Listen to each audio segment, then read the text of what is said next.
I never wanted you! The words exploded through the Grand Hyatt Seoul ceremony hall like a grenade. Ryu Jae-Won's voice, cold, cruel, and loud enough to reach every corner of the massive space, shattered the sacred silence.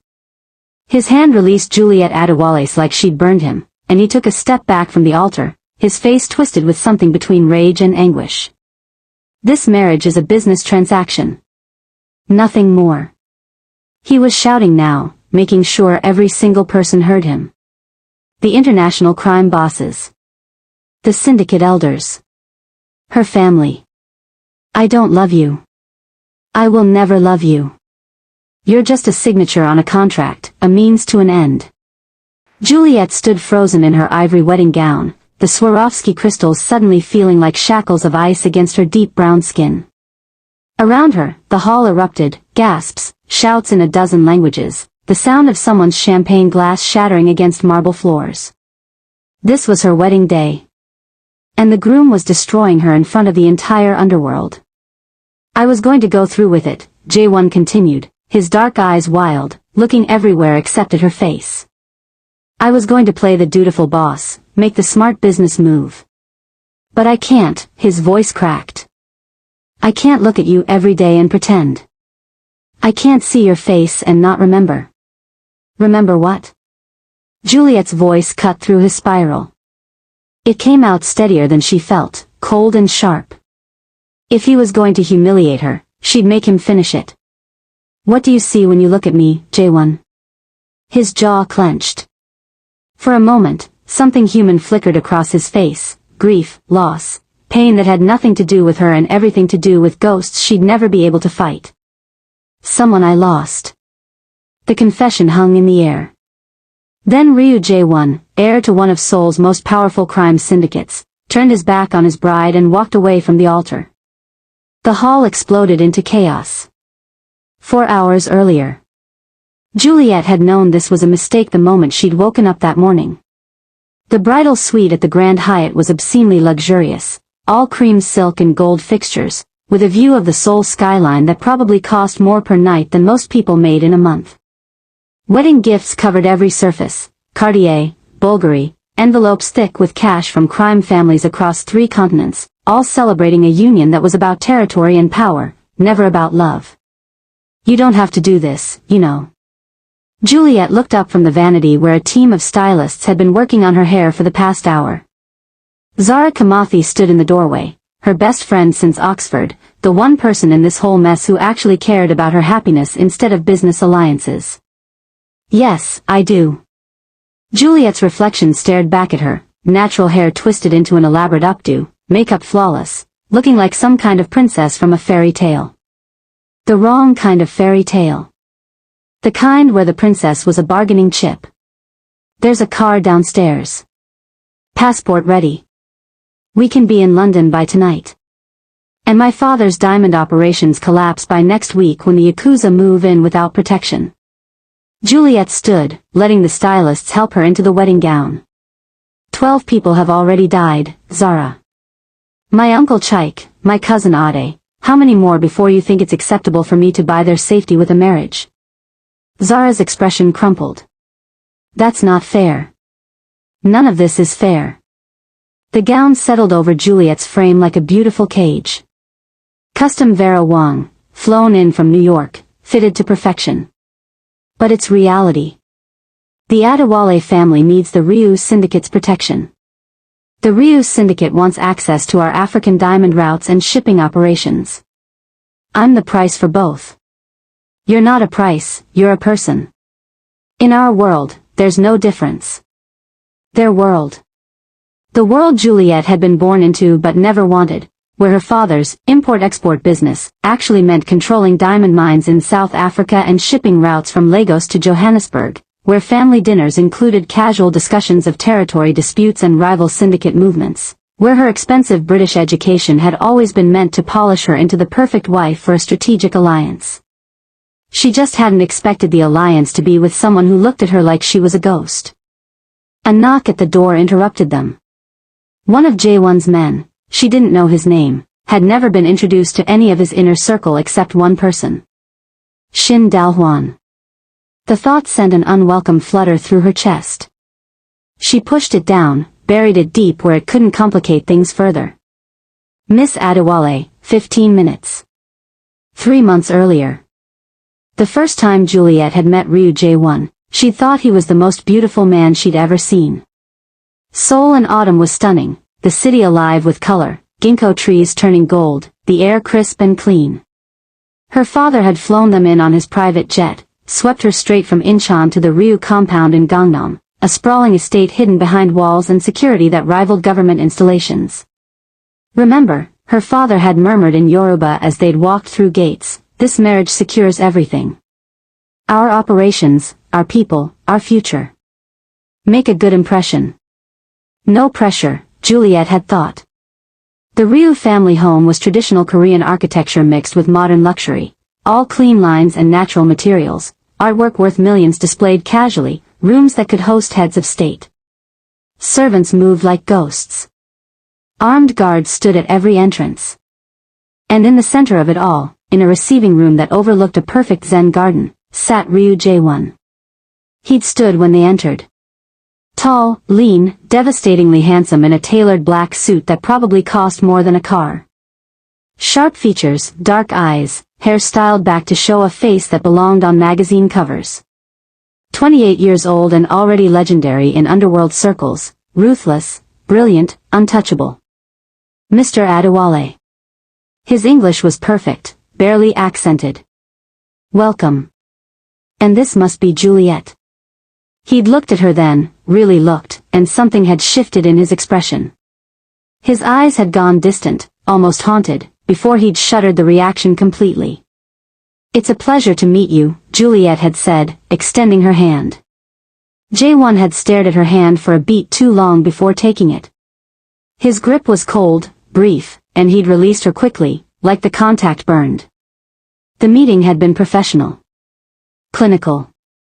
They discussed the alliance terms. Her father's diamond operations would supply the Ryu Syndicate. The Ryu Syndicate would provide protection and muscle, territories would be respected, profits would be shared. A marriage would seal the deal, unite the families, make breaking the agreement unthinkable. Juliet was mentioned like she was a clause in a contract. She'd sat there in her designer dress, Cambridge educated, fluent in 4 languages, trained in international relations, and she'd been reduced to a bargaining chip while the men discussed her future. And Jae-Won had never looked at her again. Not once during that entire meeting. It was his second-in-command who'd saved the day from complete disaster. Perhaps, a warm voice had interrupted the business talk. "We should let Juliet and Jae-Won speak privately. Get to know each other before we finalize everything." Shin Dal-Hwan had appeared like magic, carrying a tea service, his smile genuine and kind. He was shorter than Jae-Won, less dramatically handsome, with softer features and eyes that actually crinkled when he smiled. There was something grounded about him, something real in a room full of performance. Dal-Hwan's right, one of the Ryu elders had agreed. This is a marriage, not just a merger. Jae-Won had looked like he'd rather face a firing squad. But they'd been ushered into a private garden, left alone with champagne and awkward silence. "So, Juliet had tried after 5 agonizing minutes, how long have you? Let's be clear about something." Jae-Won's voice had been ice. "This is business. I need your father's operations. He needs my protection. That's all this is. Don't expect romance. Don't expect love. Don't expect anything beyond a legal contract and separate bedrooms." Juliet had felt the words like physical blows. "I wasn't expecting." "Good. Keep it that way." He'd stood then, abandoning his champagne untouched. "The wedding will be in 3 months. My people will handle the arrangements. You'll move to Seoul 2 weeks before. We'll appear together at necessary functions. Beyond that, live your life. I'll live mine." He'd walked away, leaving her alone in a garden in a foreign country, engagement decided, future sealed. She'd found out later, much later, from servants who whispered when they thought she couldn't hear, about Chai Mirai. Jae-Won's first love. The woman who died 2 years ago in a car bombing meant for him. The woman whose ghost apparently still owned his heart. The woman Juliet apparently resembled enough to make him flinch every time he looked at her. Okay, before we get back to that disaster of a wedding ceremony, because yes, it gets even worse, I need to ask you something. If you're listening right now, my sister told me I'd never even reach 5,000 subscribers making content like this. She said stories about black women in Korean mafia romance are overdone, that nobody cares anymore, that I should quit while I'm ahead. But I believe Juliet's story, and stories like hers, about women who refuse to be just business transactions, about love that crosses every line, deserves to be heard. If you think representation matters, if you think these stories matter, hit that subscribe button right now. Prove my sister wrong. Show her that we're building something here. Now, let's get back to the wedding, because what happens next is going to change everything. Back to the wedding. The ceremony hall was chaos. Jae-Won had disappeared through a side exit, leaving Juliet standing at the altar like a discarded prop. Her father was on his feet, rage radiating off him in waves. The Ryu elders looked scandalized. International crime bosses were probably already recalculating alliances, sensing weakness, smelling blood in the water. And Juliet just stood there, humiliation burning through her veins, white roses mocking her from every surface. This was it. The moment her father's empire crumbled. The moment the Yakuza moved in. The moment everything she'd sacrificed herself for fell apart anyway. Then movement caught her eye. Shin Dal-Hwan was walking toward the altar. Not rushing, not uncertain, walking with calm, deliberate purpose. He moved through the chaos like it didn't exist, past shouting elders and confused guests, his eyes locked on her. He stopped in front of Juliet, close enough that she could see the determination in his expression, the anger barely controlled beneath his calm exterior. "The alliance stands," he said, his voice carrying through the hall with unexpected authority. The room quieted, everyone turning to stare. "What?" Juliet started, but Dal-Hwan kept speaking, addressing the entire assembly now. "The Ryu Syndicate honors its agreements. A marriage was promised between our families. A marriage will happen today." One of the elders stood. "But Jae-Won. Jae-Won has forfeited his right." Dal-Hwan's voice went cold. "He broke faith.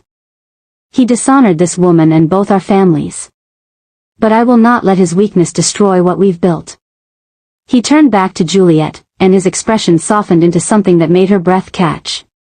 "I'm offering you a choice," he said quietly, meant for her ears only. "Marry me instead. The alliance stands, your father's people stay protected, and I promise you, I swear on everything I have, you will never be humiliated like this again." Juliet stared at him. "Why would you do this?" "Because you deserve better." His voice was gentle. "And maybe I'm selfish enough to want to be the one who gives it to you." Before she could respond, a door slammed open. Jae-Won stormed back into the hall, fury written across his face.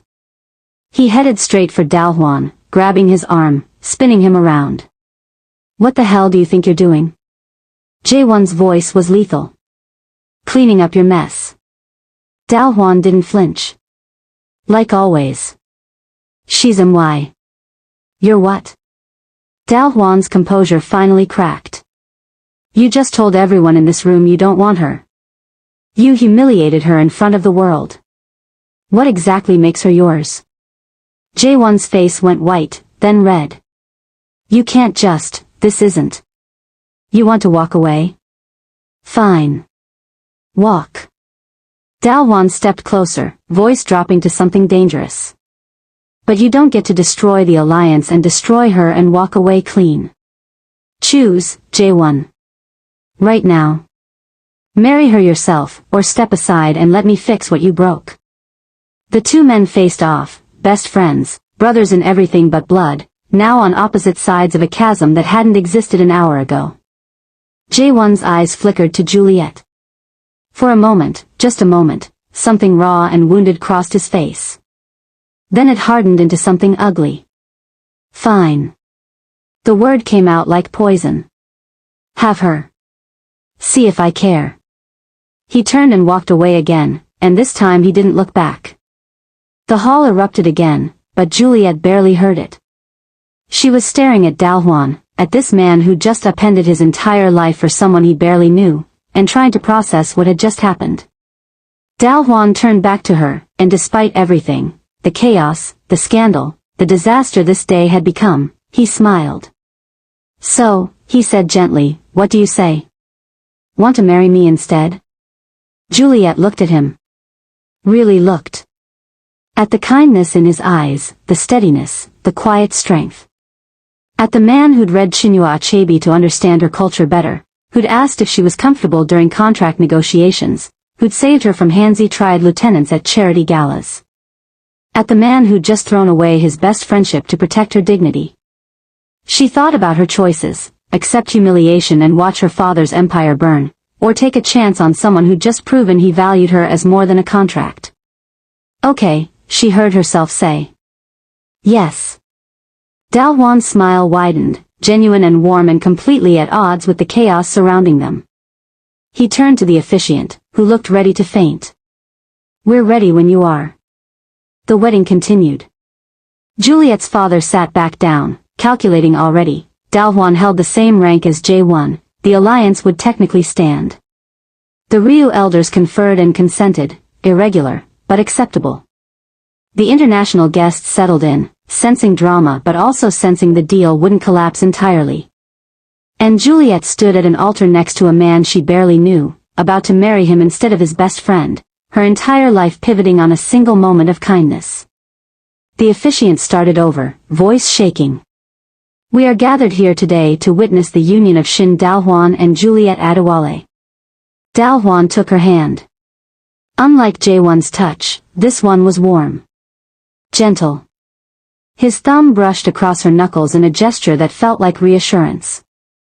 "I know this isn't what you planned," he murmured under the officiant's words. "But I meant what I said. You won't regret this."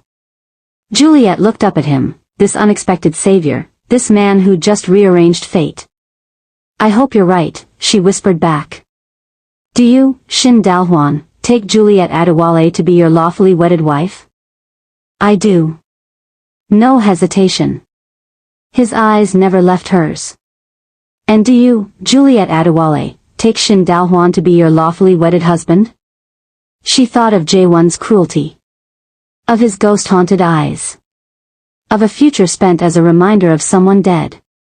Then she looked at Dal-Hwan's steady gaze, his gentle smile, his promise of something better. "I do. Then by the power vested in me, I now pronounce you husband and wife." Dal-Hwan leaned in, paused just before kissing her, giving her a chance to pull back. She didn't.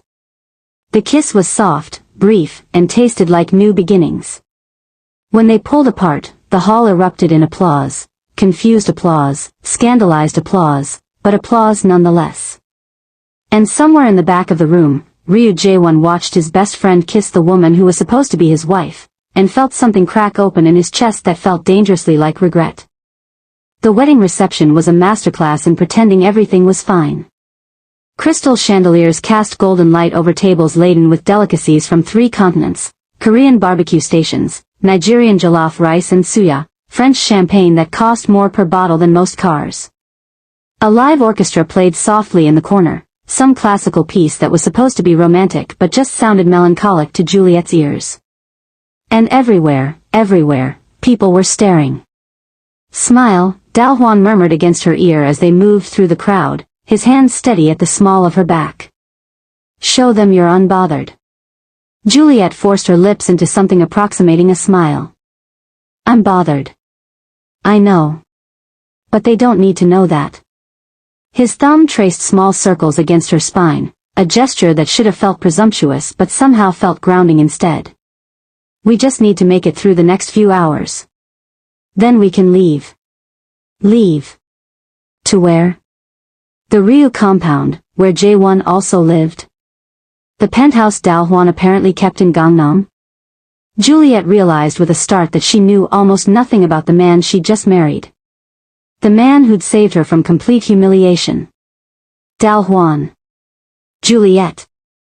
Zara materialized from the crowd, champagne in hand, eyes wide. Okay, I need to know, did you two plan this? Because if this is some kind of secret romance that's been happening. It's not, Juliet said quickly. Too quickly. Zara's eyebrows rose.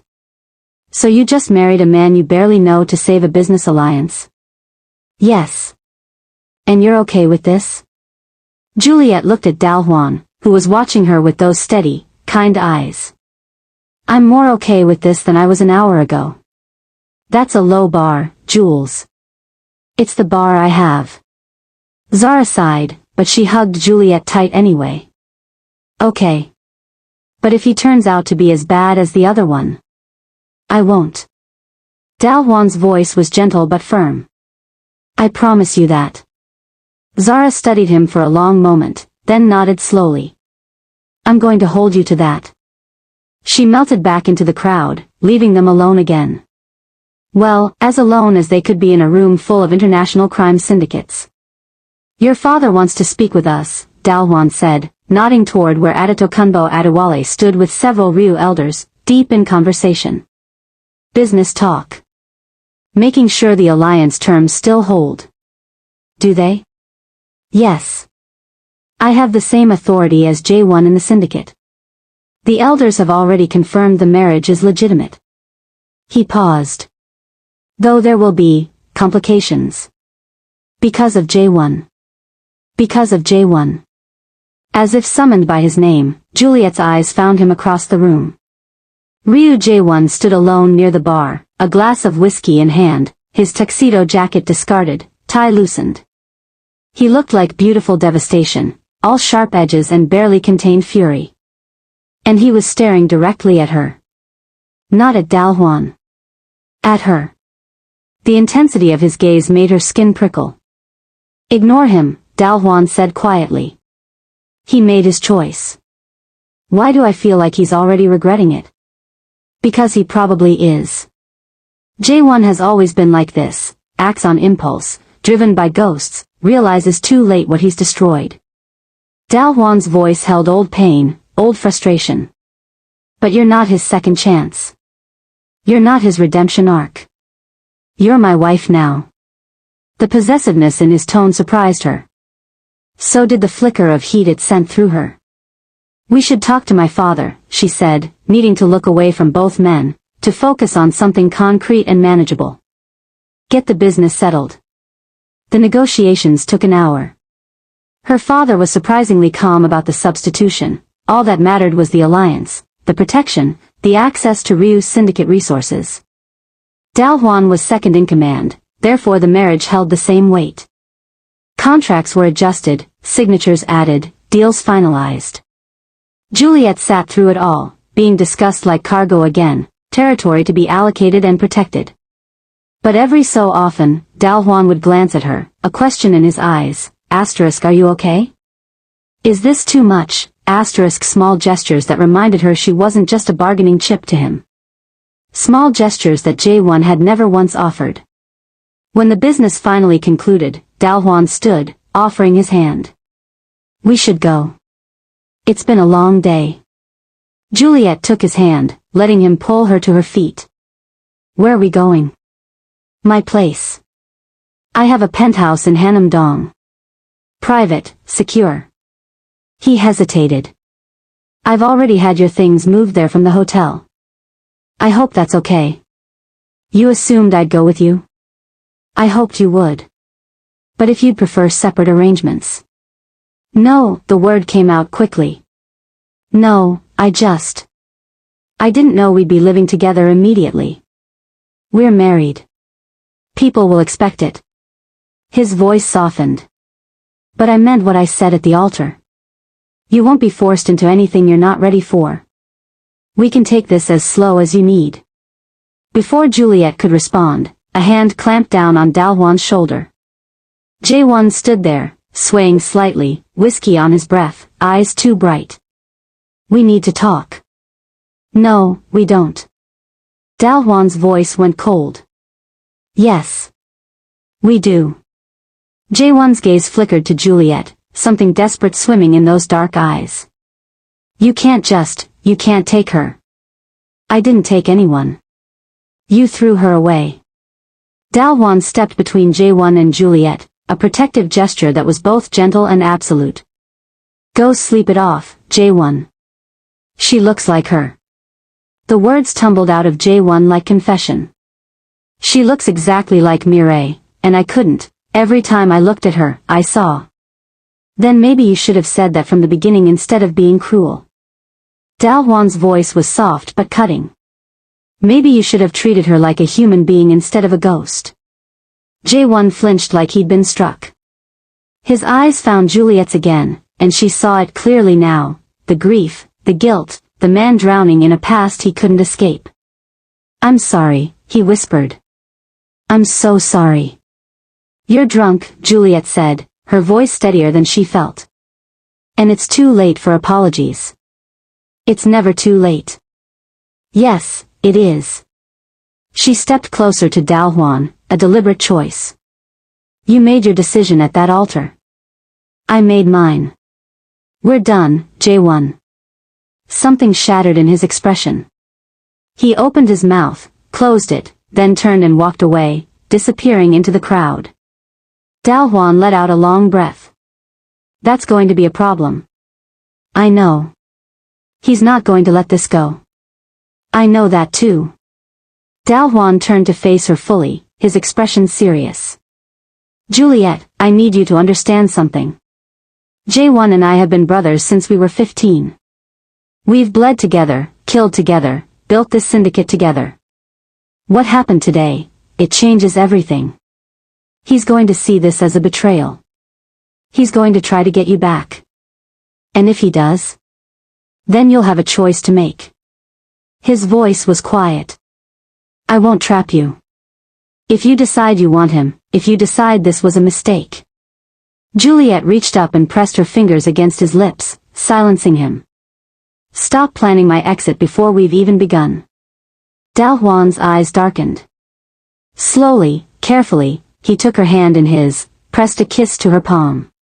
Then let's begin. The penthouse was beautiful. Floor-to-ceiling windows overlooked the Han River, the city lights of Seoul spread out like jewels.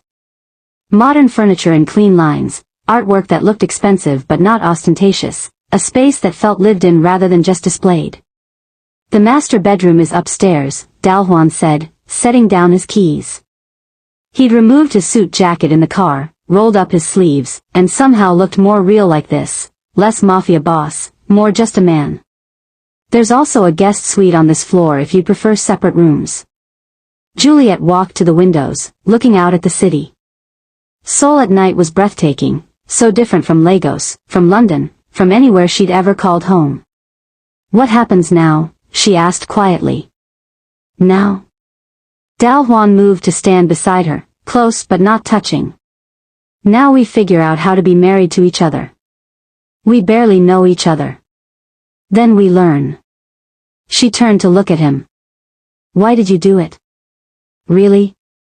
It can't just be because I deserved better. Dal-Hwan was quiet for a long moment. When he finally spoke, his voice was careful, measured. Do you remember the first time we met? 3 months ago, at the compound? When Jae-Won was so welcoming and charming? The sarcasm was automatic. A slight smile touched Dal-Hwan's lips. After that disaster of a meeting, I found you in the East Garden. You were sitting by the koi pond, and you were crying. Juliet stiffened. I didn't know anyone saw that. I almost walked away. It felt like intruding. But then you started talking to the koi. His smile widened. In Yoruba. You were telling them about your master's thesis, about wanting to work in international diplomacy, about dreams you were giving up. And I thought, this woman is brilliant, accomplished, has so much to offer the world, and she's being reduced to a business transaction by men who can't see past their own agendas. So you felt sorry for me? No, he turned to face her fully. I felt angry for you. Then I spent the next 3 months watching Jae-Won treat you like furniture. Watching you smile through dinners where you were ignored. Watching you try to build bridges he kept burning. His voice dropped. And somewhere in those 3 months, watching you became the best part of my day. Juliet's breath caught. Dal-Hwan. I'm not asking you to love me, he said quickly. I know that's not fair, not after everything that happened today. But I want you to know, when I offered to marry you, it wasn't just about the alliance. It wasn't just about cleaning up Jae-Won's mess. He reached up, tucked a loose strand of hair behind her ear, his touch feather-light. It was because the idea of watching you marry him, watching him waste the gift of having you, was unbearable. Juliet's heart was pounding. That's a lot to put on someone you barely know. I know. And if it's too much, if you need time, space, separate rooms. She kissed him. It was impulse, instinct, a response to the raw honesty in his voice and the gentle reverence in his touch. Her hands slid up into his hair, and he made a soft sound of surprise before kissing her back. This kiss was nothing like the brief peck at the altar. This was heat and need and 3 months of watching each other when they thought the other wasn't looking. Dal-Hwan's arms came around her waist, pulling her closer, and Juliet melted into him, into the solid warmth of him, into the promise of something real. When they finally broke apart, both breathing hard, Dal-Hwan rested his forehead against hers. That was, he started. Yeah. We should probably talk about later. Juliet surprised herself with her own certainty. We can talk later. Right now, she pulled back just enough to meet his eyes. Right now, I don't want to think about Jae-Won, or alliances, or what any of this means. I just want to feel like I chose something for myself today. Understanding flickered across Dal-Hwan's face. Are you sure? Are you seriously asking your wife if she's sure she wants to sleep with you? A slow smile spread across his face, different from his usual gentle expression, this one edged with heat and promise. When you put it that way. He swept her up into his arms, making her gasp and laugh, and carried her toward the stairs. The master bedroom, you said? Juliet asked, her arms around his neck. Unless you've changed your mind in the last 30 seconds. Not even a little bit. The master bedroom was all soft grays and whites, with that same floor-to-ceiling window view of Seoul.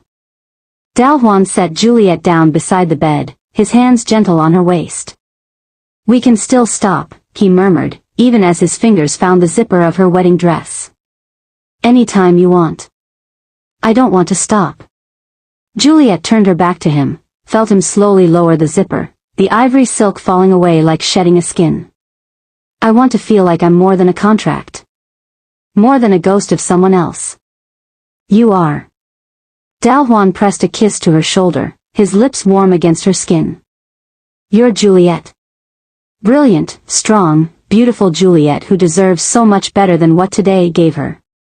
The dress pooled at her feet. Juliet stepped out of it, turned to face him in just her undergarments, and watched heat darken his eyes. Your turn, she whispered. His hands went to his shirt buttons, but Juliet stopped him, covered his hands with hers. Let me. She undressed him slowly, learning the landscape of him, the lean muscle, the scars that told stories of a violent life, the way he shivered when her fingers traced his collarbone. When they were both bare, standing in the soft light from the windows, Dal-Hwan cupped her face in his hands. I want to make this good for you, he said seriously. I want to make you forget everything except us. Then stop talking, Juliet pulled him down to the bed, and start doing. What followed was slow and tender and nothing like what Juliet had feared her wedding night would be. Dal-Hwan took his time, learning her body with patient attention, finding places that made her gasp, made her arch into his touch. His hands were reverent, his kisses deep and searching, and when he finally moved inside her, it felt less like possession and more like coming home. They moved together in the half-light, Seoul's skyline bearing witness, and for the first time all day, Juliet felt like she was exactly where she was supposed to be. After, lying tangled in expensive sheets, Dal-Hwan's fingers tracing idle patterns on her shoulder, Juliet felt something unknot in her chest. Thank you, she whispered. For what? For choosing me. For seeing me. She turned to face him. For giving me a choice, even when you didn't have to. Dal-Hwan kissed her forehead, soft and sweet. Always. They fell asleep like that, wrapped around each other, a marriage consummated not just in body but in genuine tenderness. Neither of them saw the message that came through on Dal-Hwan's phone at 3 a.m. From Jae-Won, we need to talk. Tomorrow. This isn't over. 2 weeks later. Marriage to Dal-Hwan was, surprisingly easy. He was patient, considerate, actually interested in her thoughts and opinions. Mornings meant coffee together on the balcony, discussing international news or Korean dramas or her ideas about legitimate business ventures the syndicate could explore. Evenings meant dinners that he sometimes cooked himself, surprisingly good Korean food learned from his grandmother. Nights meant learning each other's bodies, building heat and trust in equal measure. It should have been perfect. Except Jae-Won was everywhere. He showed up at syndicate meetings, his eyes tracking every movement between Juliet and Dal-Hwan. He appeared at the penthouse building, though security never let him up. He sent gifts, expensive, thoughtful gifts that showed he'd been paying more attention during their engagement than she'd realized. A first edition of Chimamanda Ngozi Adichie's Americana in English. Nigerian fabric in her favorite colors. A handwritten note that just said, "I see you now. I'm sorry I didn't before." He's losing his mind, Dal-Hwan said one evening, finding another gift box by their door, this one containing a diamond necklace worth more than most houses.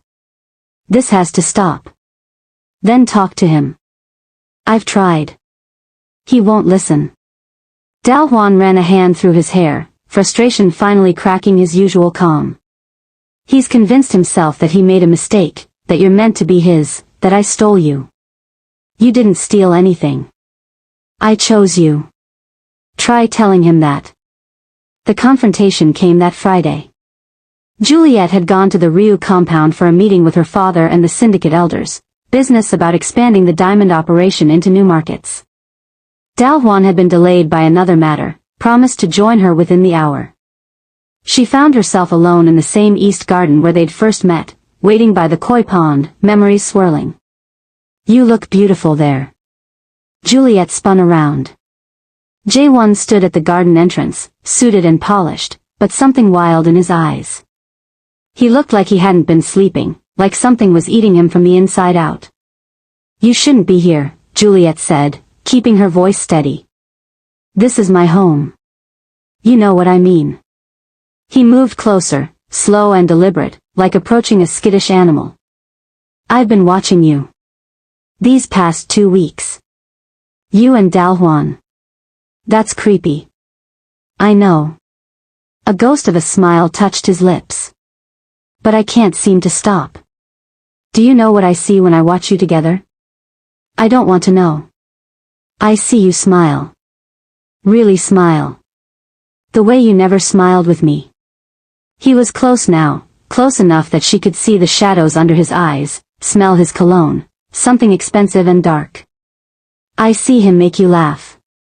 I see you touch him casually, unconsciously, like you're already comfortable.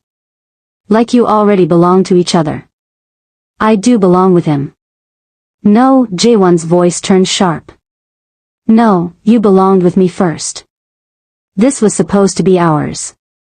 You didn't want it. You said. I know what I said. The shout echoed across the garden, making koi scatter in the pond. Jae-Won closed his eyes, fighting for control. When he opened them again, the vulnerability there was devastating. I know what I said. And I was wrong. So completely, catastrophically wrong.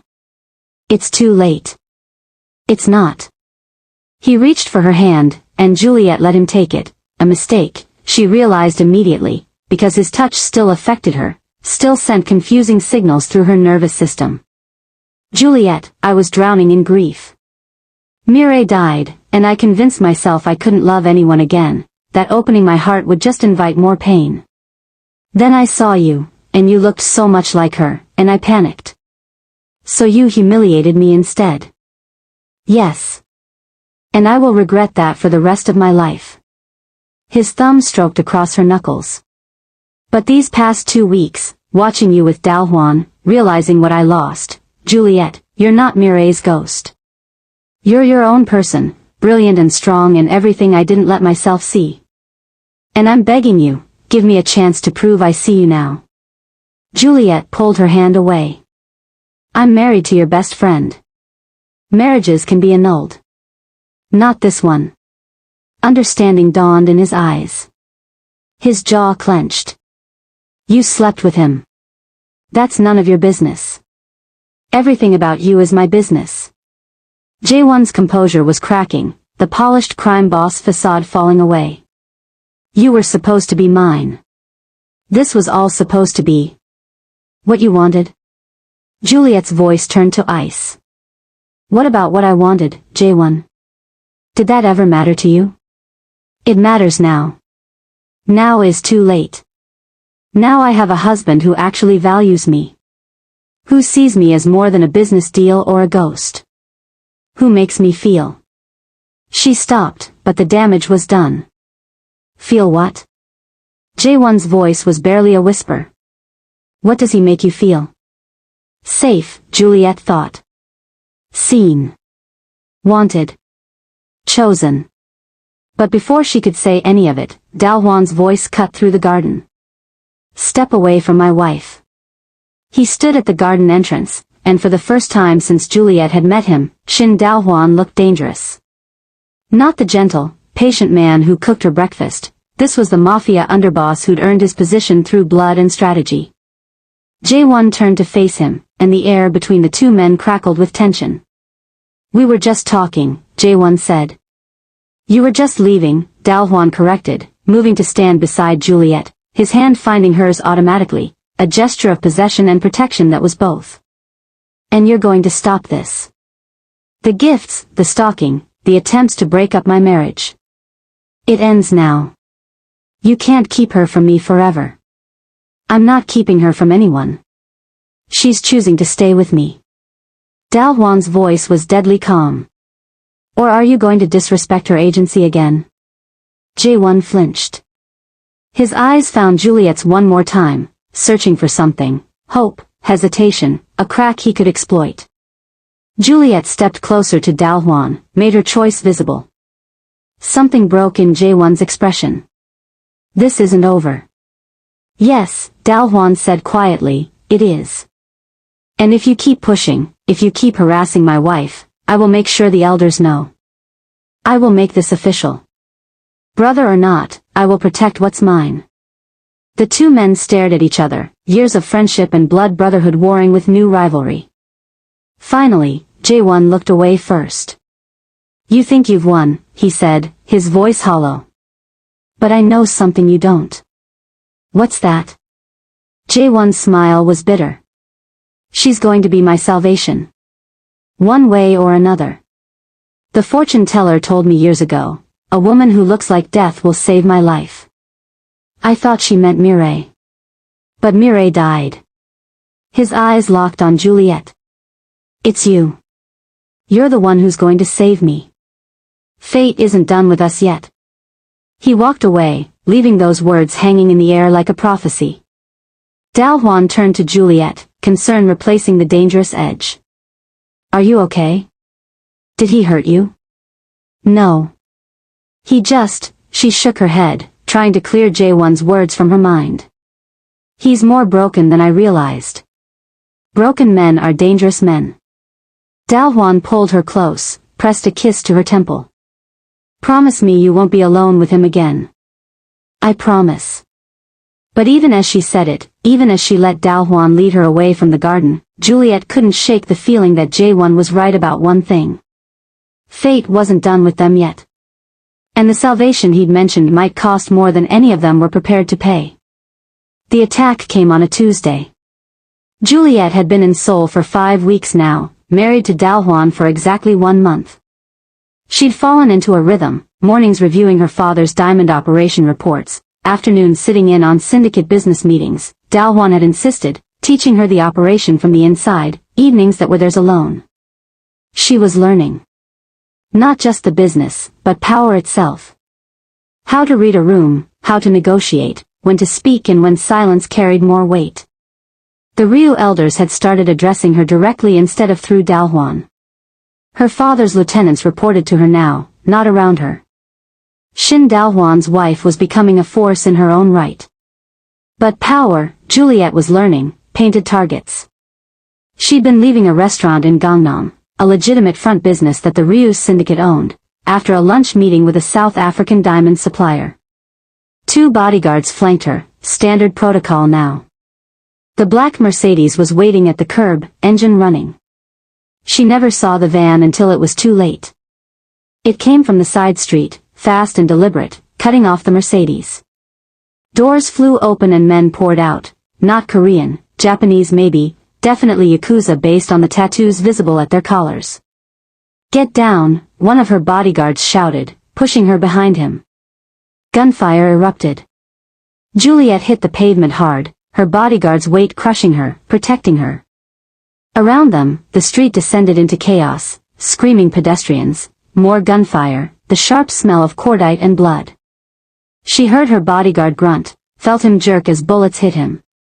His blood was warm, spreading across her back. Then hands grabbed her, yanking her out from under the dying man. Japanese voices, rapid and commanding. She was being dragged toward the van, and she realized with crystal clarity what this was. A kidnapping. Leverage against both the Ryu syndicate and her father's operation. She was worth more alive than dead, for now. Juliet fought. Every self-defense lesson her father had insisted on, every dirty trick she'd learned growing up adjacent to violence, she used it all. Elbow to a throat, heel stomped on an instep, fingernails raking across eyes. One of them hit her, hard across the face, and the world tilted sideways. Then more gunfire, closer, and the hands holding her released suddenly. Through blurred vision, Juliet saw him. Ryu Jae-Won, moving like violence personified, a gun in each hand, cutting through the Yakuza soldiers with surgical precision. He was dressed in an expensive suit now soaked with blood, not all of it his. His face was a mask of focused rage. Behind him, more Ryu soldiers poured from cars, creating a perimeter, returning fire. "Get her out of here!" Jae-Won shouted in Korean. But the Yakuza weren't retreating. More vans appeared, reinforcements, and Juliet realized this wasn't just a kidnapping attempt. This was a full assault, right in the middle of downtown Seoul, witnesses and cameras be damned. They were trying to start a war. Jae-Won reached her, hauled her to her feet. "Can you run?"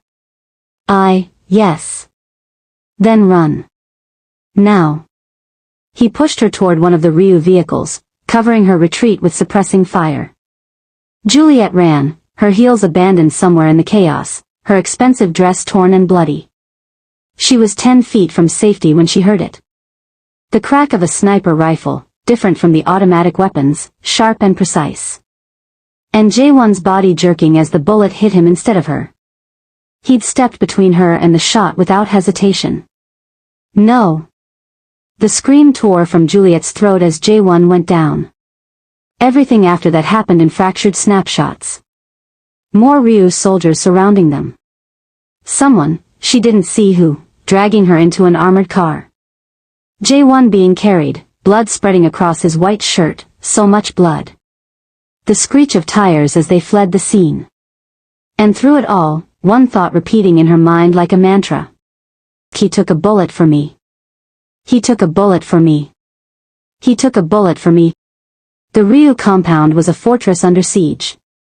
By the time they arrived, sirens were wailing across Seoul, news helicopters circling the restaurant district, and every crime family in the city was calculating how this shift in power affected their territories. Juliet was rushed inside, checked over by the compound doctor, bruises, a split lip, shock, but otherwise unharmed. "Where is he?" she demanded, grabbing the doctor's arm. "Where's Jae-Won?" "Surgery." The bullet hit his shoulder, missed the major arteries, but what? The doctor hesitated. "He lost a lot of blood. The next few hours are critical." Juliet found herself in the compound's medical wing, a facility that looked more like a private hospital than anything else. Armed guards at every entrance. Ryu elders pacing, making phone calls, managing the crisis. And Dal-Hwan, standing outside the surgery room, his own suit torn and bloody, looking like something inside him had broken. He'd been across the city when the attack happened. He'd arrived too late. Juliet. He crossed to her in 3 strides, pulled her into his arms, his hands shaking as they ran over her back, her arms, checking for injuries. God, I thought, when they told me you were attacked. I'm okay. I'm okay because her voice broke. Dal-Hwan, he stepped in front of a bullet for me. I know. His voice was hollow. Of course he did. Something in his tone made Juliet pull back. What does that mean? Dal-Hwan's expression was complex, relief, fear, and something that looked like resignation. It means Jae-Won loves you. I've known for weeks. I've watched him spiral, watched him realize what he lost, watched him become obsessed with getting you back. He cupped her face gently. And now he's proven he'd die for you. That's not something either of us can ignore. But I chose you. You chose the man who wasn't cruel to you. The man who offered kindness when Jae-Won offered nothing. Dal-Hwan's thumb brushed across her cheekbone. But is that the same as love, Juliet? Or is it gratitude? The question hung between them like a chasm. Before Juliet could answer, the surgery room doors opened. The surgeon emerged, pulling off bloodied gloves. He's stable. The bullet's out, no major damage to the shoulder joint. He'll need physical therapy, but he should recover fully.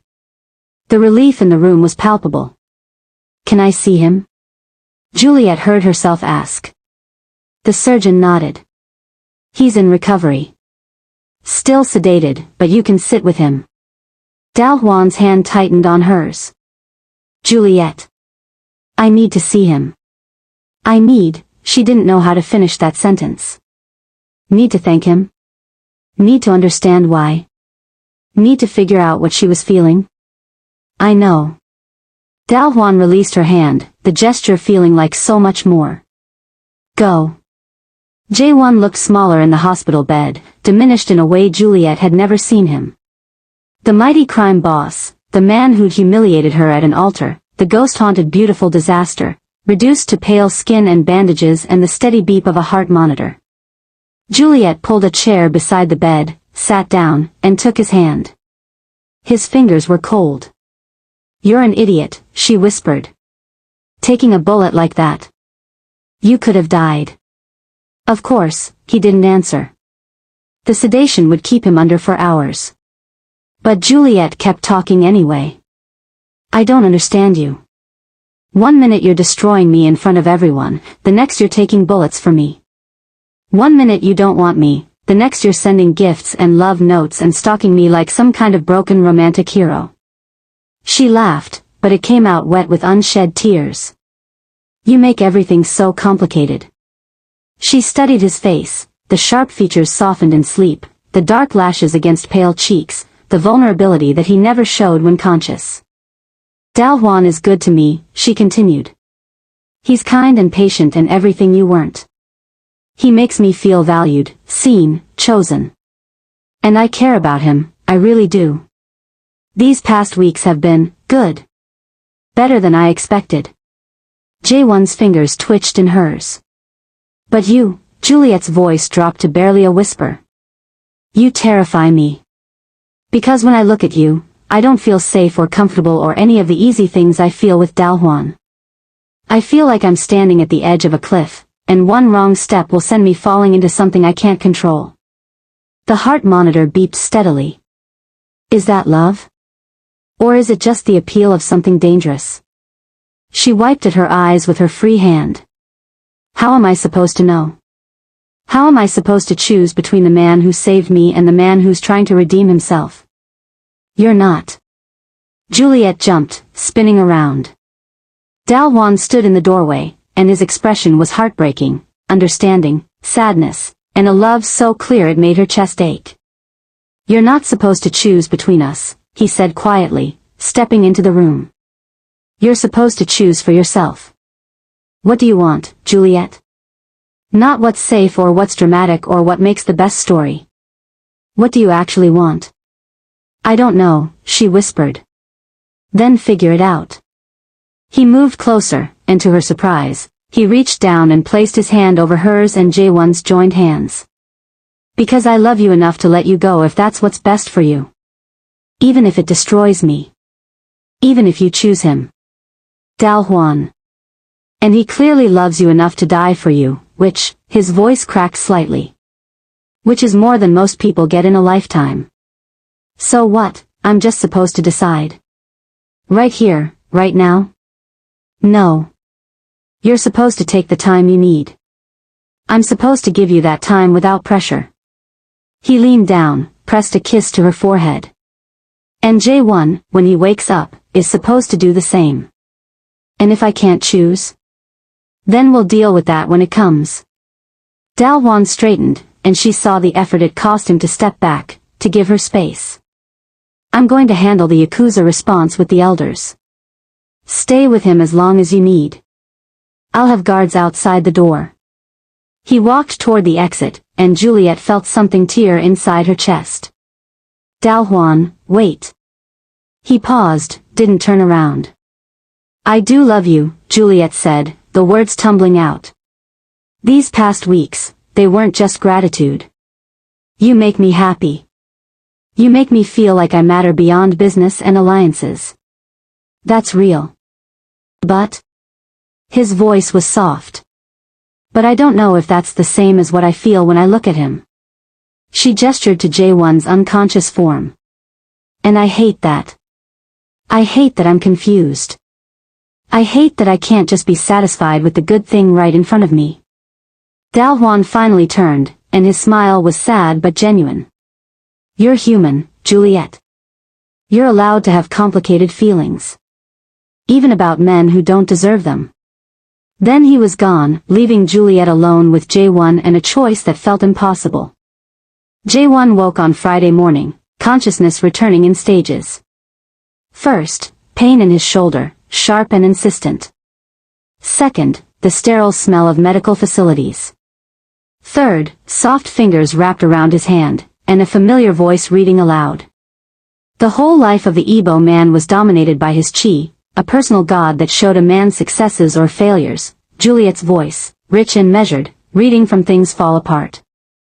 Jae-Won's eyes cracked open.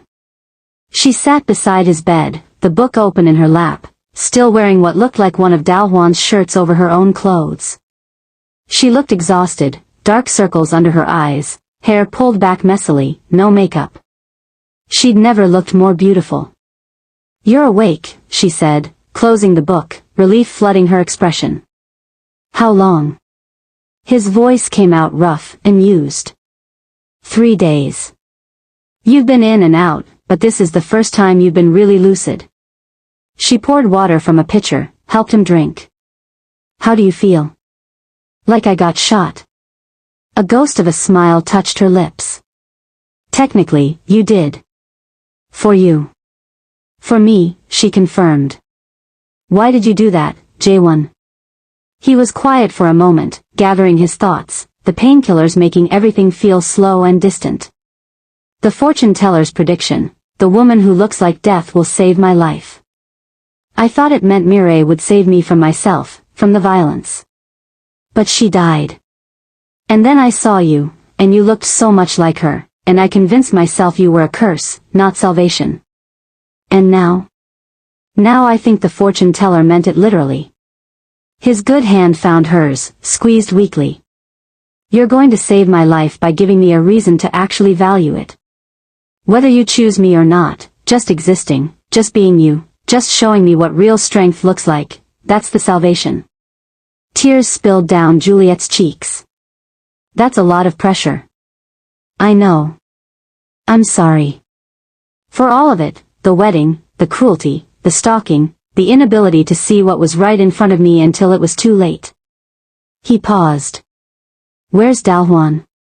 Managing the Yakuza situation. They've been contained, for now. You're taking a bullet for the Adewale heir has actually strengthened the alliance somehow. Politics are weird. They are. Jae-Won studied her face. Have you been here the whole time?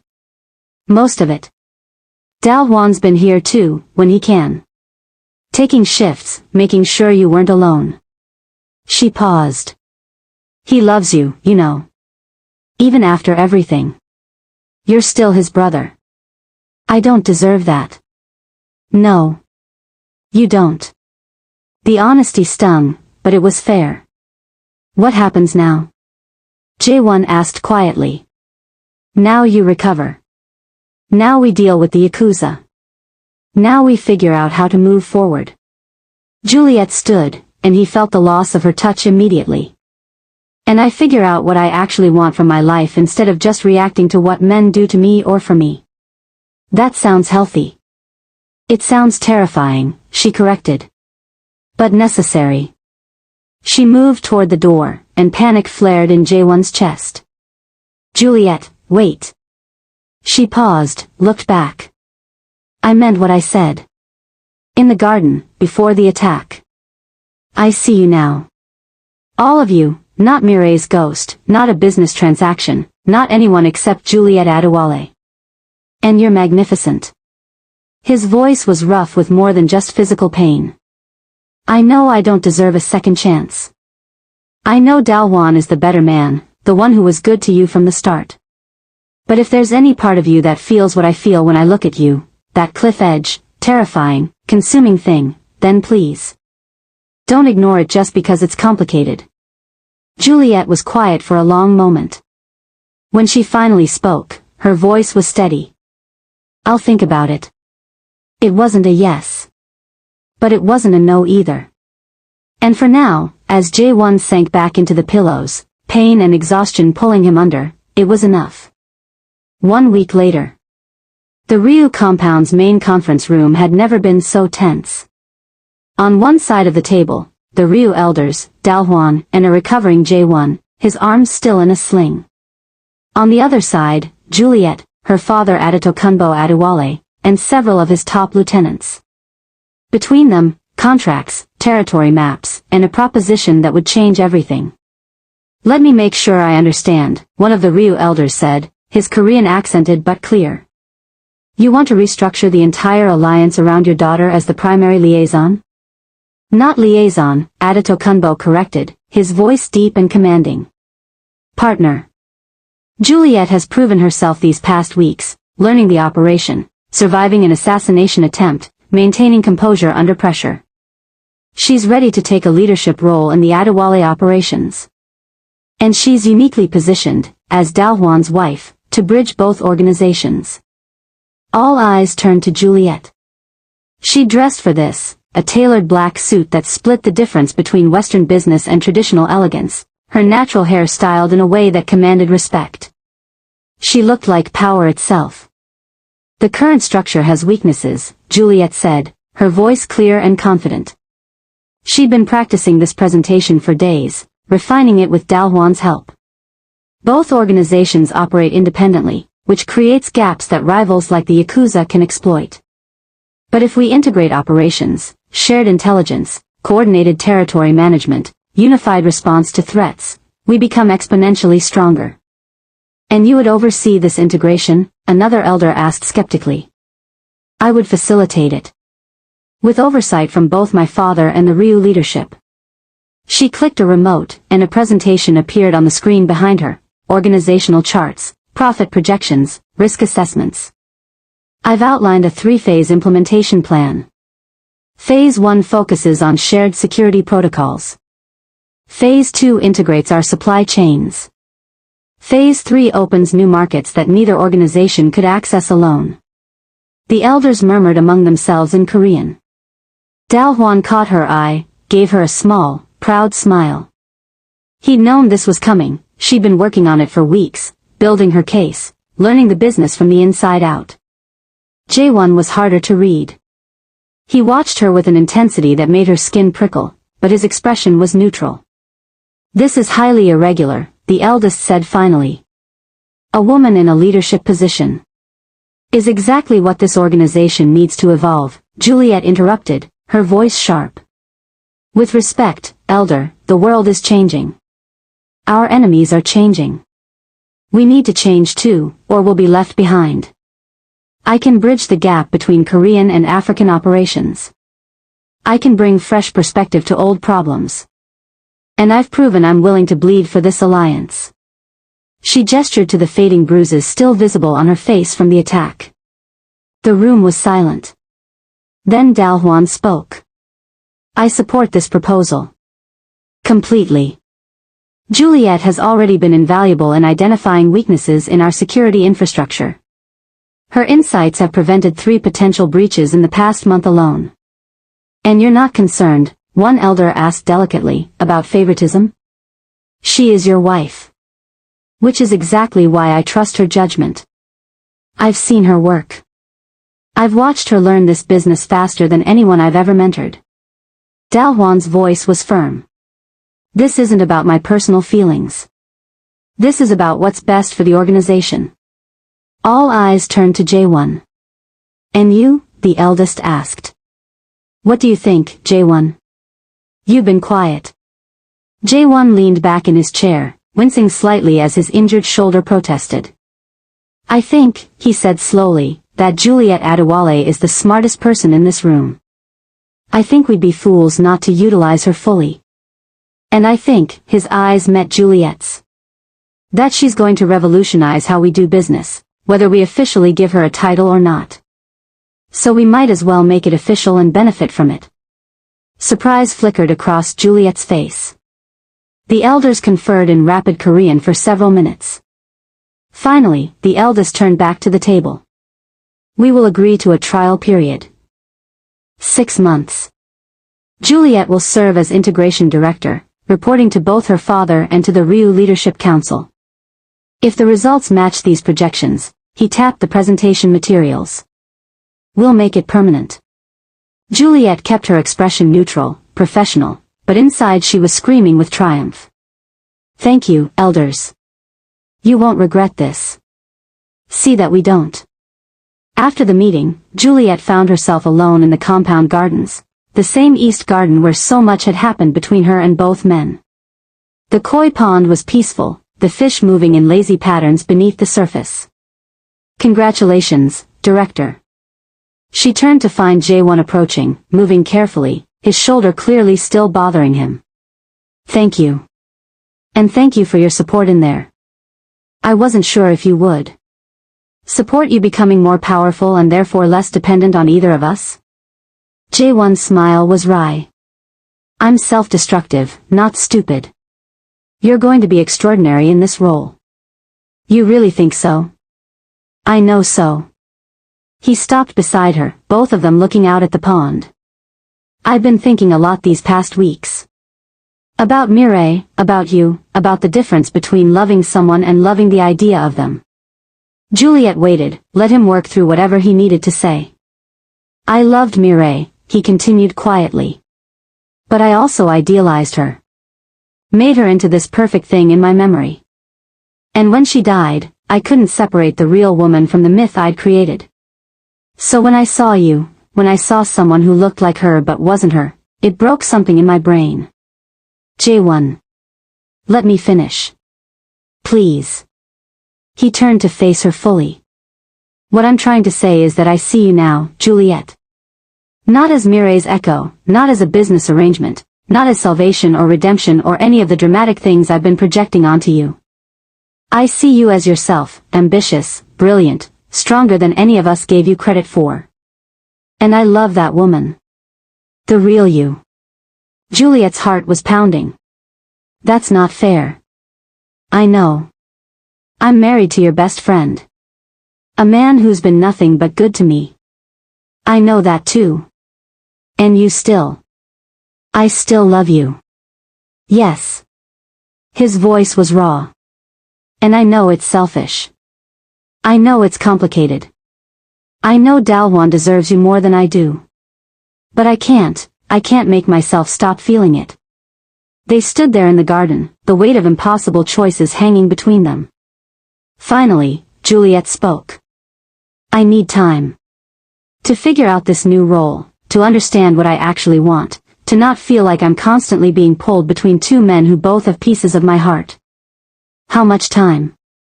I don't know. Months, maybe. Until I can make a choice that's about what I want, not about gratitude or drama or who saved whom. Jae-Won nodded slowly. And Dal-Hwan? Does he know you're feeling pulled? He knows. He's the one who told me to figure out what I actually want. She smiled sadly. Because of course he did. Because he's perfect like that. He really is, Jae-Won agreed, and there was genuine affection in his voice. Which is why losing you to him might be the only version of this that I could accept without it destroying everything. And if I choose you? Then we'd have to figure out how to make that work without losing my brother in the process.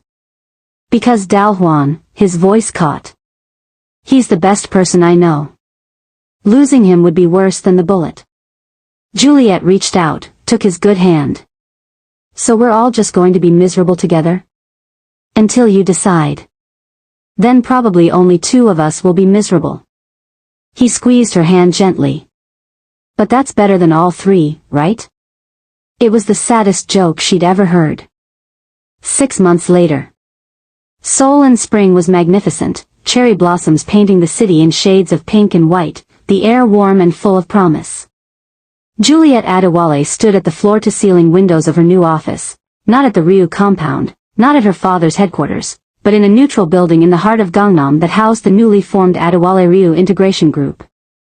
6 months as integration director, and the numbers spoke for themselves. Profits up 43%. Territory disputes down 60%.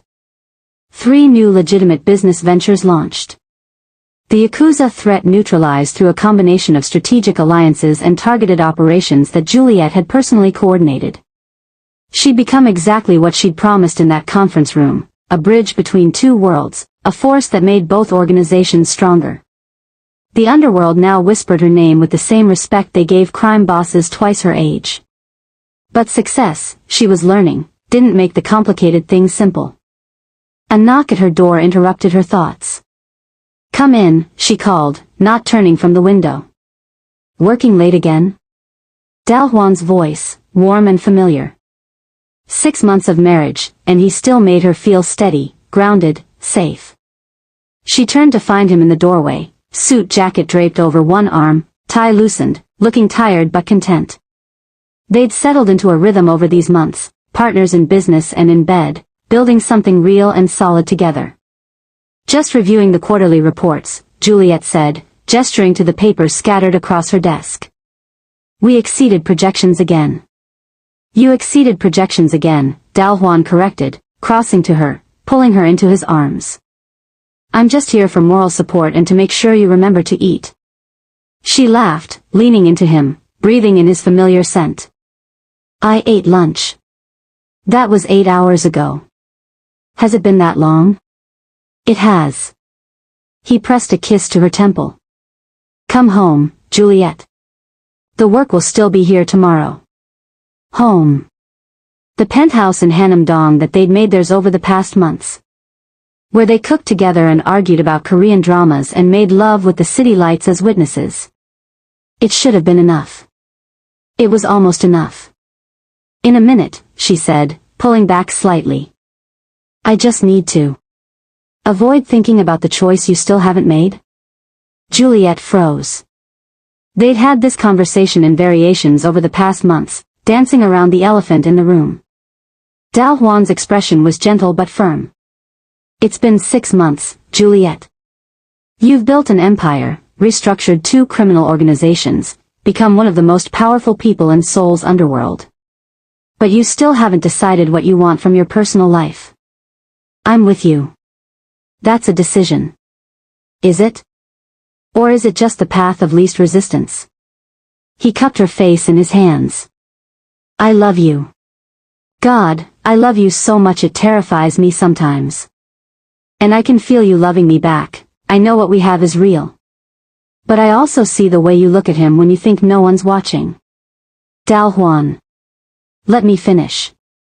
His thumbs brushed across her cheekbones. Jae-Won has been patient. More patient than I ever thought possible. He's kept his distance, respected your space, focused on his recovery and his work. But he's also been proving himself, changed how he treats subordinates, started therapy for his grief, even began legitimizing some of the syndicate's operations. He's becoming the man he should have been from the start. Why are you telling me this? Because you deserve the truth. And the truth is that he's not the same person who humiliated you at that altar. He's worked hard to become better. For himself, yes, but also for you. Dal-Hwan's voice dropped. And I think part of you has noticed. Part of you wonders what could be if you gave him a real chance. Juliet felt tears prick her eyes. I don't want to hurt you. Then don't choose me out of obligation or gratitude or fear of hurting me. Choose me because I'm what you actually want. He paused. Or choose him, if he's what you want. Or choose yourself and neither of us. But make a real choice, Juliet. We all deserve that. Before she could respond, her phone buzzed. Then Dal-Hwan's. Then the office phone. All three at once. They looked at each other, years of experience in this world telling them that simultaneous alerts meant crisis. Dal-Hwan answered his phone first. Listened. His expression went cold, the gentle husband replaced instantly by the Mafia underboss. When? A pause. How many? Another pause. We're on our way. He hung up, looked at Juliet. The Yakuza. They've made another move, hit 3 of our operations simultaneously. And they've issued an ultimatum. What kind of ultimatum? You. They want you to meet with their Oyabun. Alone. In exchange for calling off the attacks. Ice flooded Juliet's veins. That's a trap. Obviously. Dal-Hwan was already moving, pulling out his own phone to make calls. Which is why you're not going. If I don't, they'll keep hitting our operations. People will die.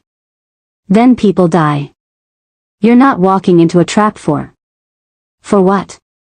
For business? For people who work for us? Juliet's voice sharpened. I'm integration director, Dal-Hwan.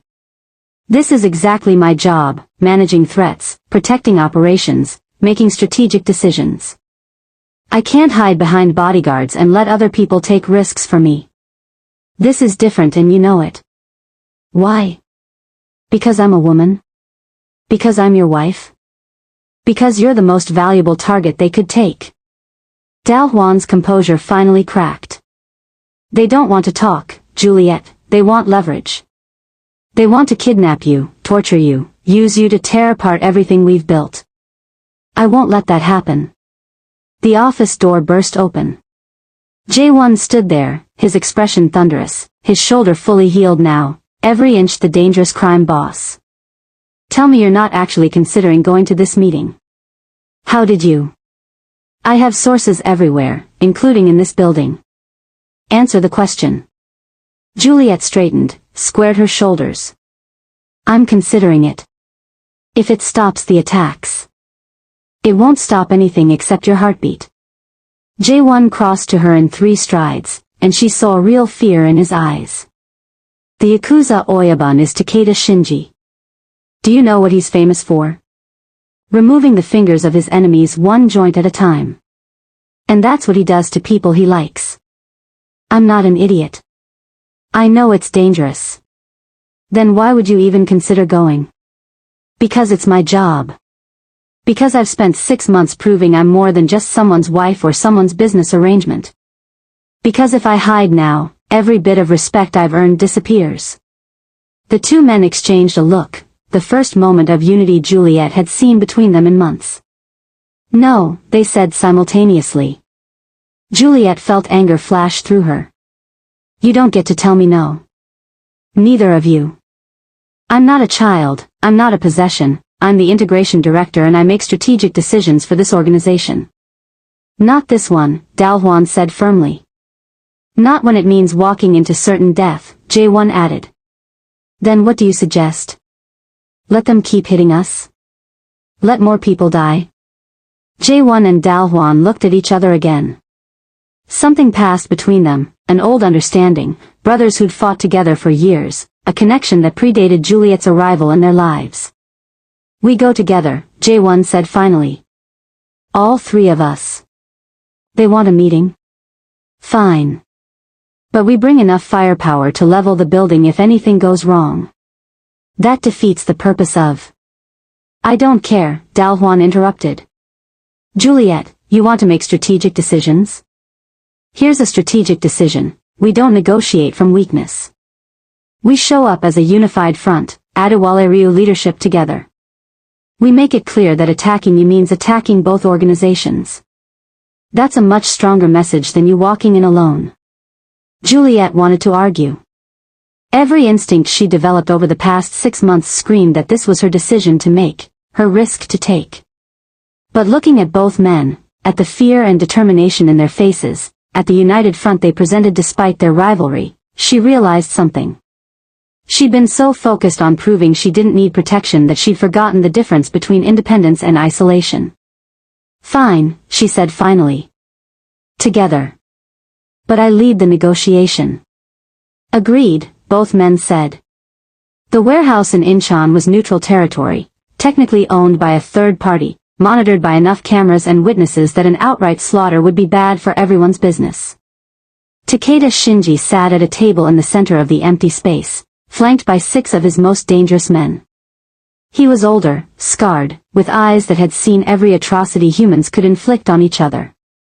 Across from him, Juliet, Dal-Hwan, and Jae-Won. Behind them, 20 Ryu soldiers, armed to the teeth.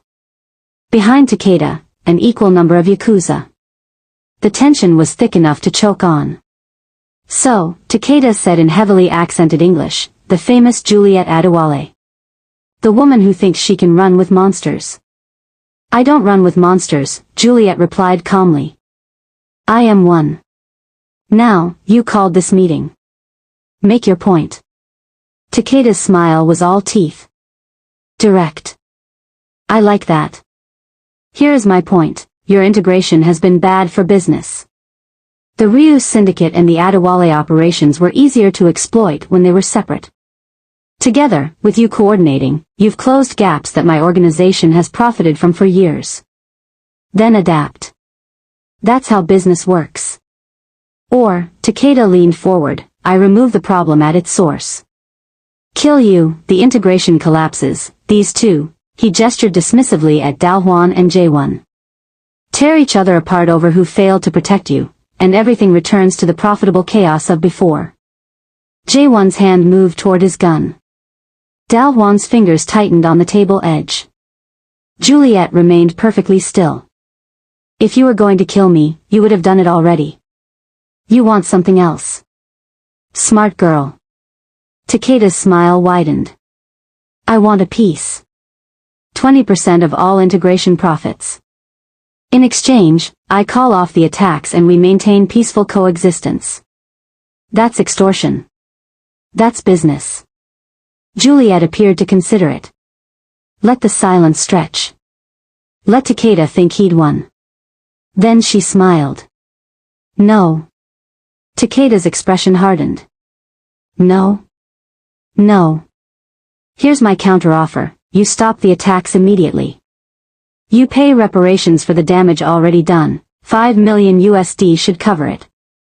And in exchange, I don't flood your territories with product at prices you can't compete with, I don't leak information about your trafficking operations to Interpol, and I don't activate the allies I've been cultivating specifically to destroy you. The warehouse went dead silent. You're bluffing, Takeda said, but uncertainty crept into his voice. Am I? Juliet pulled out her phone, slid it across the table. On the screen, detailed files on Takeda's operations, financial records, shipping manifests, photographs of illegal activities. I've spent 6 months learning this business, Takeda-san. Learning it better than men who've been in it their whole lives. Did you really think I wasn't preparing for this exact conversation? Takeda's face went red, then white. You can't. I can. And I will. Unless you take my offer. She leaned forward. 5 million. Peace. And you get to walk out of here with your empire intact. That's a generous deal, considering I could destroy you by Friday. Behind her, She felt Dal-Hwan and Jae-Won's surprise, their pride, their sudden understanding that she'd been planning this for months. Takeda looked at his men, at the Ryu soldiers, at the 3 people across from him who represented a unified front he couldn't break. You have 3 days to decide, Juliet continued, standing. After that, the offer expires and I start making phone calls. Gentlemen, she nodded to Dal-Hwan and Jae-Won. We're done here. They left as a unit, Takeda's impotent rage following them out of the warehouse. Only when they were in the armored car, pulling away with a full security convoy, did Juliet let herself breathe. That, Jae-Won said slowly, was the most terrifying thing I've ever witnessed. And I've been shot. You've been preparing that for months, Dal-Hwan added, something like awe in his voice. All those late nights, all that quarterly report review, you were building a case against Takeda. I was building insurance, Juliet corrected. Against every threat I could identify. Takeda was just the most immediate. She looked at both men. You thought I was just learning the business. I was learning how to weaponize it. The car was silent for a moment. Then Jae-Won started laughing, real, genuine laughter that filled the space. You magnificent, terrifying woman. You're going to rule this entire underworld within 5 years. 3, if I'm efficient, Juliet said, and realized she meant it. Dal-Hwan squeezed her hand. I've never been prouder. Or more scared of my own wife. Good. You should be. The 3 of them ended up in the compound library, the same place Juliet had first found Jae-Won reading things fall apart, trying to understand her culture. Whiskey was poured. Adrenaline was coming down. The weight of 6 months hung in the air. So, Jae-Won said finally, breaking the silence. What now? Juliet knew what he was really asking. She looked at both men, at Dal-Hwan, who'd been her safety and her steadiness, who'd shown her what it meant to be valued. At Jae-Won, who'd been her chaos and her challenge, who'd grown into someone worthy of a second chance. I've been thinking about that fortune teller's prophecy, she said quietly. About salvation. About how a woman who looks like death would save your life. Jae-Won tensed. Juliet. You thought it was about Mireille. Then you thought it was about me saving you from yourself. She set down her whiskey glass. But I think you had it backwards. I think the prophecy was about me finding my own salvation, and both of you were part of that journey. She stood, moved to the window, looked out at the compound grounds. Dal-Hwan, you saved me from humiliation, from being trapped in a loveless marriage, from feeling like I was just a transaction. You showed me I deserved kindness, respect, partnership. You gave me the foundation to become who I am now. Dal-Hwan's eyes were bright with unshed tears. And Jae-Won, you challenged me.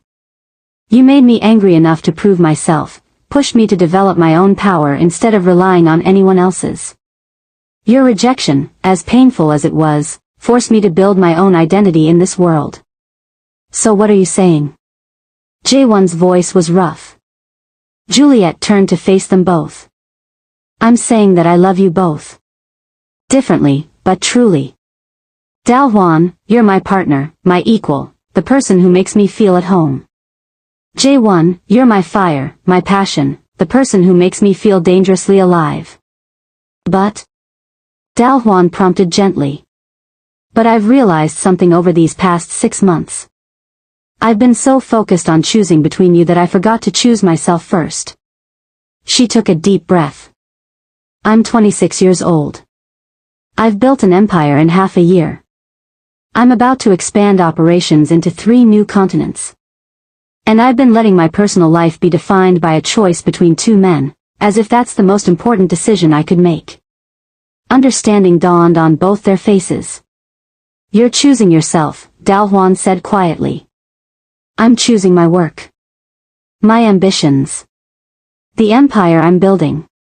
Juliet's voice strengthened. I'm not saying I don't want either of you in my life. But I'm saying that right now, what I want most is to focus on what I'm creating, without the weight of this triangle pulling me in different directions. Jae-Won stood, moved toward her. So what does that mean for us? It means, Juliet paused, gathering her courage. It means I need space. From both of you. To figure out who Juliet Adewale is when she's not defined by being someone's wife or someone's almost lover. You want a divorce, Dal-Hwan said, his voice carefully neutral. I want a separation. Temporary. Long enough for me to build what I'm building without the complication of navigating a love triangle at the same time. She looked at Dal-Hwan. You're a good man. The best man I know.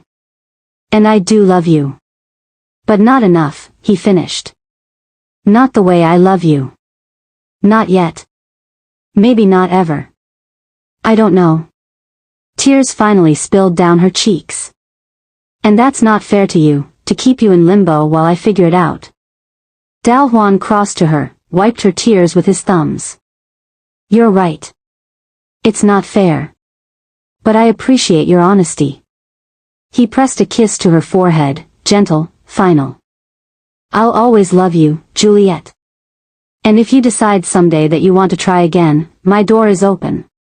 But I won't wait forever. I know. I wouldn't ask you to. He stepped back, and the space between them felt like a chasm. Juliet turned to Jae-Won.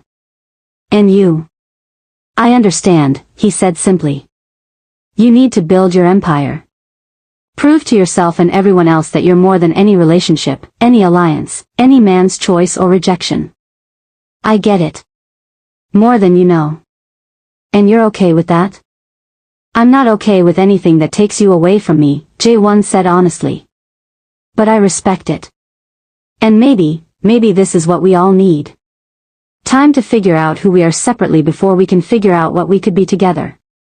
Or apart. So we're all just, what? Separating? Going our separate ways? Professionally, nothing changes, Juliet said firmly. I'm still integration director. You're both still leadership. We work together, we protect what we've built. But personally, we give you space, Dal-Hwan finished. As much as you need. The three of them stood in the library, the weight of endings and beginnings heavy in the air. For what it's worth, Jae-Won said quietly, I think you're going to be extraordinary. More extraordinary than you already are. And whoever ends up with you someday, if anyone does, they'll be the luckiest bastard alive. Even if it's not you? Even if it's not me. 1 year later. The Forbes Asia cover featured Juliet Adewale in a power suit, standing against the Seoul skyline, with the headline, The 27-year-old who revolutionized international trade. The article inside was careful, no mention of crime syndicates or underworld operations. Just a brilliant young businesswoman who'd taken her father's import-export company and Dal-Hwan's logistics firm and created an international powerhouse. The profits had been legitimized. The violence minimized. The empire expanded across 4 continents. And Juliet sat at the head of it all, more powerful at 27 than most people achieved in a lifetime. Dal-Hwan had moved on, or so she'd heard. There was a woman, a prosecutor actually, which was ironic. Someone who challenged him the way Juliet never had. They looked happy in the photos that occasionally crossed her desk. It hurt less than she'd expected. Jae-Won had thrown himself into therapy and legitimate business ventures, transforming the Ryu syndicate's operations bit by bit. He sent Juliet updates sometimes, progress reports disguised as business emails, always signed, your friend who's trying to deserve you. They'd seen each other at functions, at necessary meetings, maintaining professional distance while something unresolved simmered beneath the surface. But Juliet had kept her focus. Built her empire. Became the salvation she'd been searching for all along, not through choosing a man, but through choosing herself. Her phone buzzed.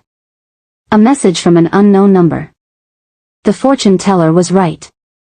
You saved my life by showing me I didn't need saving, I needed to save myself. Thank you for that. J.W. Juliet smiled, set the phone down, and turned back to the contracts on her desk. 3 continents down. 3 to go. And maybe, someday, when the empire was built and the wars were won, Maybe she'd revisit the question of love, of partnership, of what could be. But not today.